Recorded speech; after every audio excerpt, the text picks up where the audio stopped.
Unbelievably, the conflict in Ukraine presents one of the most profitable business opportunities in recent memory. That's right, despite all the death, injury, and financial harm caused by this war, a number of businesses intend to profit by the billions. The largest and most powerful company in the world, BlackRock, which oversees more than $9.1 trillion in assets, is one of those firms. The size of such sum is about 9 times as great as Mexico's economy. All are under the control of Larry Fink and one business. BlackRock is one of the biggest investors in every firm in the world, from Coca-Cola to the most significant banks, thanks to its enormous wealth. It is also in their best interest for their companies to have opportunities to make money because they are the greatest shareholders in the world. The conflict in Ukraine is one of those rich opportunities. BlackRock has been designated as the coordinator of Ukraine's rehabilitation as a result of an agreement that the Zelensky administration and BlackRock signed a few weeks ago. Indeed, BlackRock will be in charge of overseeing the post-war reconstruction of the entire country of Ukraine. To profit from the alleged renovation, he will enlist the aid of construction firms, telecoms, and a variety of other businesses. The most unbelievable aspect of it all is that BlackRock, one of the biggest shareholders in defense firms, has already benefited financially from the conflict in Ukraine. Additionally, BlackRock's appointment was a news story that received little attention from the media. The World Bank estimates that, given the current devastation, it will cost more than $400 billion to restore Ukraine. But far more funds will be required if the violence and devastation continue. BlackRock is also pleased with these numbers. In this video, I'll explain how BlackRock is utilizing the Ukraine war as a perfect opportunity to generate enormous sums of money.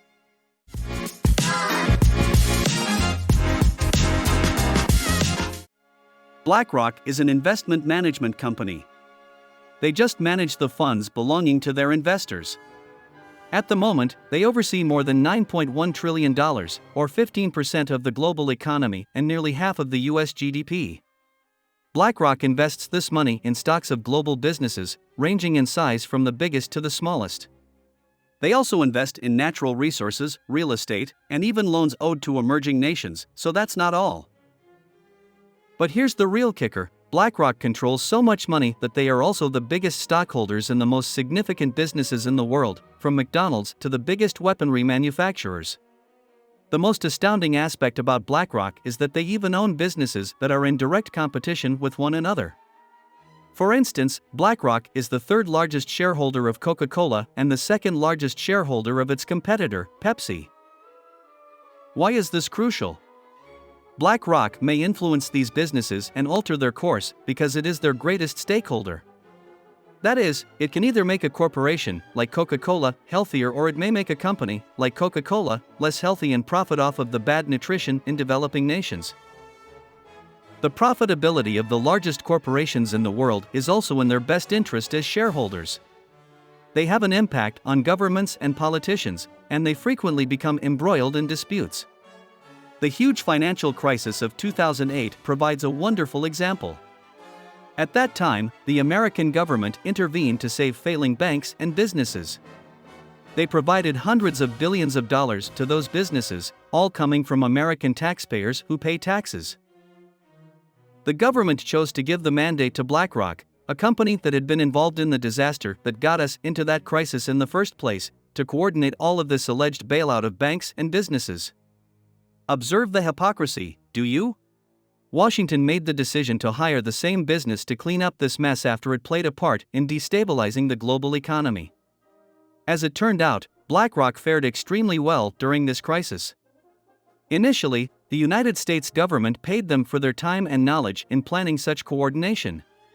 But BlackRock struck gold by making investments in the same companies after they were bailed out, making unthinkable profits. But this was more than a one-time gain. Additionally, BlackRock was able to persuade the American government to grant these businesses future legal advantages that would enable them to profit in the long run. Also keep in mind that all of this was paid for with government money, which belongs to Americans.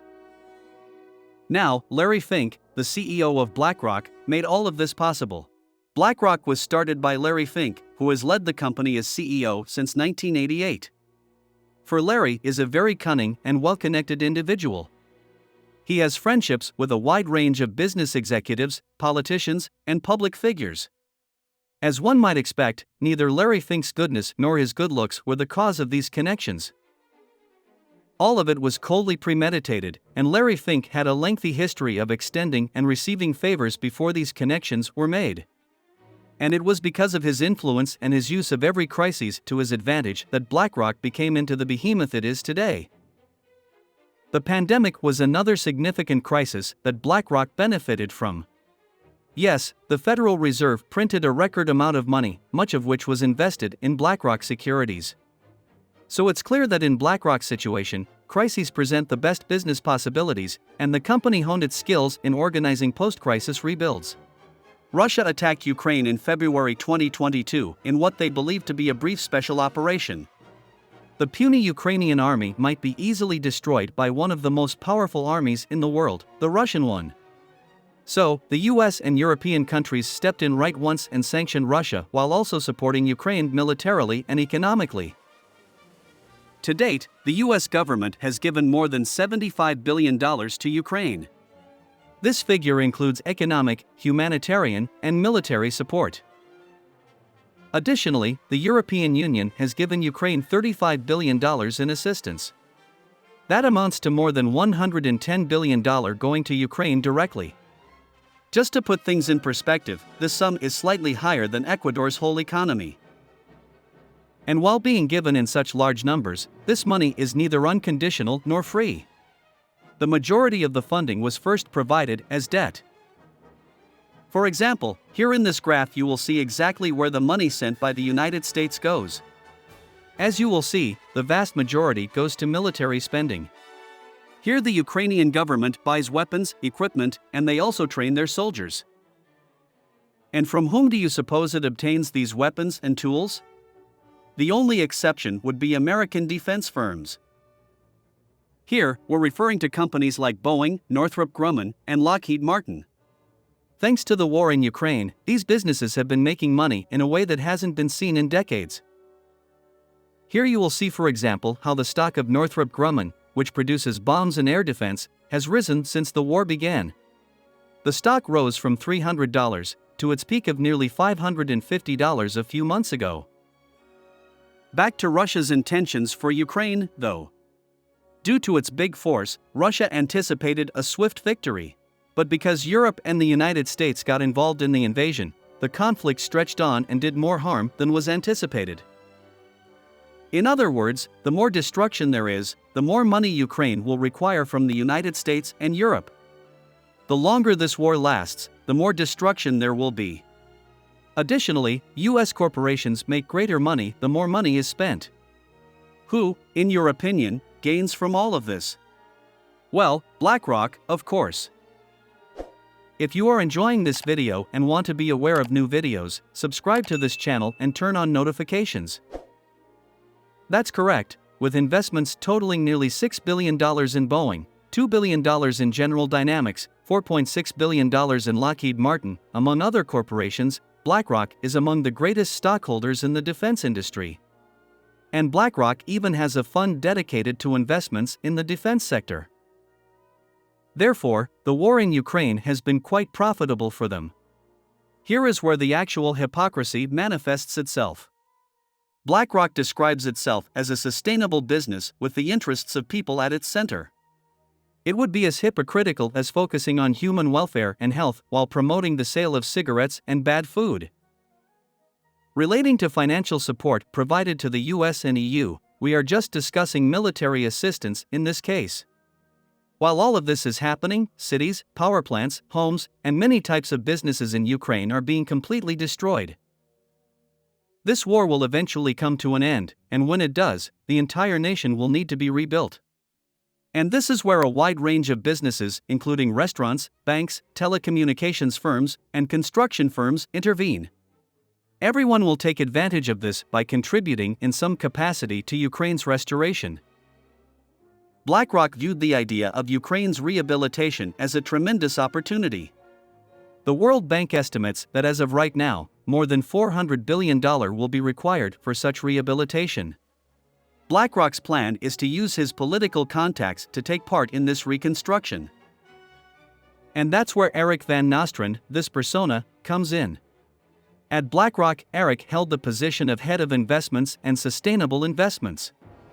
This individual was known to be an adept in organizing investments and making them sustainably.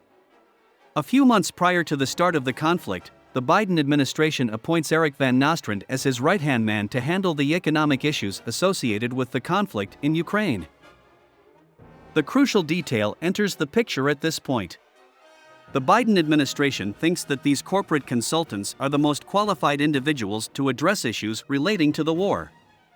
However, the truth is that this is a BlackRock corporate insider acting in the company's best interests rather than those of Ukrainian or even American residents. And indeed, that is what took place. Since the United States had provided the Ukrainian government such a large sum of money, they had been able to persuade Zelensky to rely on American businesses for the restoration of Ukraine. Zelensky met with BlackRock and a few other banks to explore such reconstruction by the end of 2022. You guessed it, BlackRock was the organization the Ukrainian government designated to oversee the creation of the new post-war Ukraine.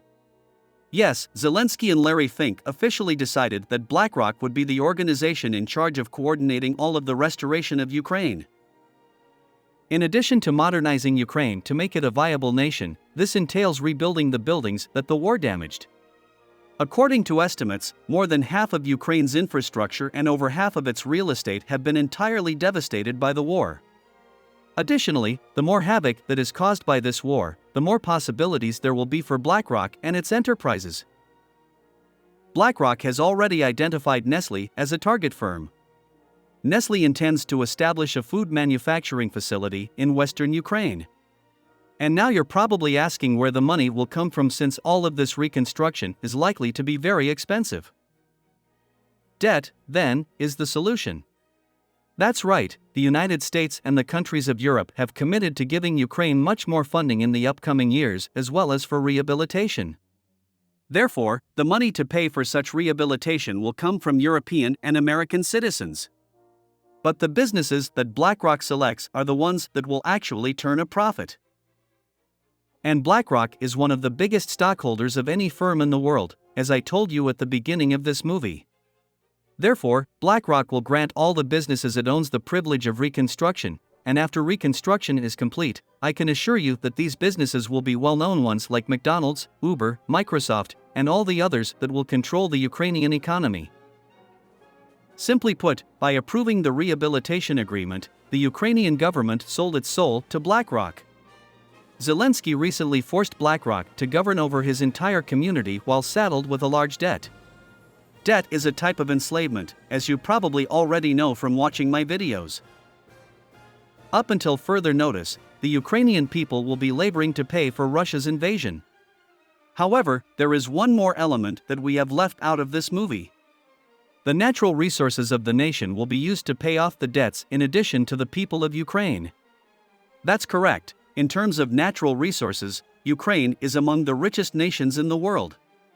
Additionally, the Ukrainian flag's colors represent this riches.